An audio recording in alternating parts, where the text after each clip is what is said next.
इस लड़की ने एक नजर में देख लिया कि जिस पेंटिंग की नीलामी हो रही थी उसके नीचे कोई दूसरी पेंटिंग छुपी हुई है। उसने तुरंत उस हिडन इमेज को सीईओ को डिस्क्राइब किया और पूछा कि वो पेंटिंग कितनी की हो सकती है। सीईओ हैरान हो गया और माना कि वो एक लेजेंडरी पेंटर की लॉस्ट पेंटिंग है जिसकी वैल्यू है $1 करोड़।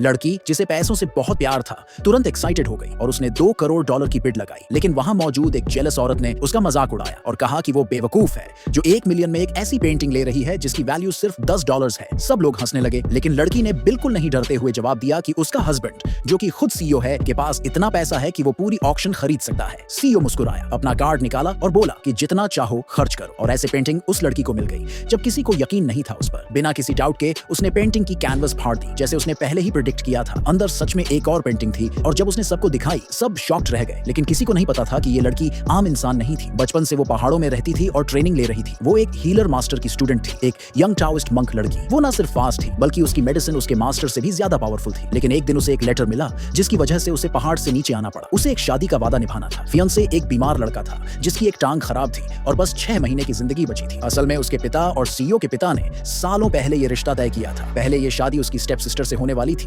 जो खुश हो जाती अगर लड़का रिच और हेल्थी होता। लेकिन जैसे ही उसे लड़के की कंडीशन का पता चला उसने साफ मना कर दिया और उसकी स्टेप मॉम ने डोट के लालच में उसके पिता को मना लिया कि बड़ी बेटी यानी टाओइस्ट लड़की को भेज दिया जाए। सीईओ ने जैसे ही उसे देखा उसने एनुलमेंट कॉन्ट्रैक्ट पकड़ा दिया और कहा कि डोट वापस करो। लेकिन जैसे ही लड़की को पता चला कि डोट मिलियन में है उसने बिना सोचे कॉन्ट्रैक्ट फाड़ दिया। उसने कहा कि उसे शादी तोड़नी नहीं है। सीईओ ने सिर हिलाया। उसे लगा लड़की को सिर्फ पैसे से मतलब है। हाँ, ये बात भी थी कि लड़की ने उसे हाल ही में ठीक किया था तो शायद वो इतनी बुरी नहीं थी। वैसे भी उसे किसी से कोई फीलिंग्स नहीं थी तो वो सोचने लगा कि इस लड़की से शादी कर सकता है और अपनी दादी को जवाब दे सकता है। उसने प्रपोज किया कि कल ही शादी कर लेते हैं। सब खुश हो गए। फिर सीईओ ने अपने असिस्टेंट से पूछा कि उसे उस लड़की के बारे में क्या लगता है। लेकिन उसी टाइम लड़की एकदम तेजी से गायब हो गई। इस बात ने सीईओ की क्यूरियोसिटी और बढ़ा दी। अगले दिन सब लोग शादी का रजिस्ट्रेशन करने का वेट कर रहे थे लेकिन लड़की नहीं आई। सबको लगा कि वो भाग गई है। तभी वो एंट्री मारती है एक बड़ी सी फूलों वाली जैकेट पहनकर। सीईओ की आंखें फटी की फटी रह गई और उसका असिस्टेंट पानी पीते हुए हंसी में उसे बाहर ही निकाल बैठा। लड़की का स्टाइल बहुत अजीब था लेकिन कुछ तो चार्मिंग भी था उसमें। सीईओ हंसते हुए अपने असिस्टेंट से बोला, अपनी एक शर्ट दे दो इससे। फिर लड़की ने चेंज किया और दोनों मिलकर मैरिज रजिस्टर करवाने चले गए। जब लड़की खुश होकर अपना मैरिज सर्टिफिकेट देख रही थी तो सीईओ ने असिस्टेंट से कहा कि कल हम एक ऑक्शन में जाएंगे जो हीलर मास्टर के स्टूडेंट ने रखी है। उसे उस मास्टर को ढूंढना था ताकि वो ठीक हो सके। लड़की ने जैसे ही ये सुना उसे नाम कुछ जाना पहचाना लगा और उसने पूछा कि क्या ये उसकी बीमारी की वजह से है। सीईओ ने सच सच बता दिया कि अगर उसे वो मास्टर नहीं मिला तो बस 6 महीने की जिंदगी बाकी है। फिर उसने लड़की से पूछा कि क्या उसे शादी करने का रिग्रेट है। लेकिन लड़की ने पूरी कॉन्फिडेंस से कहा, मैं तुम्हें ठीक कर सकती हूँ। उसे यकीन नहीं हुआ। लेकिन तभी कुछ दूर एक औरत एक्सीडेंट में टकरा गई। लड़की ने तुरंत एक गोली निकाली और असिस्टेंट को दी। कहा कि उसे खिला दो। असिस्टेंट थोड़ी देर हेजिटेट किया लेकिन फिर बात मान ली। जैसे ही गोली औरत के मुंह में डाली वो तुरंत होश में आ गई। सब लोग हैरान रह गए।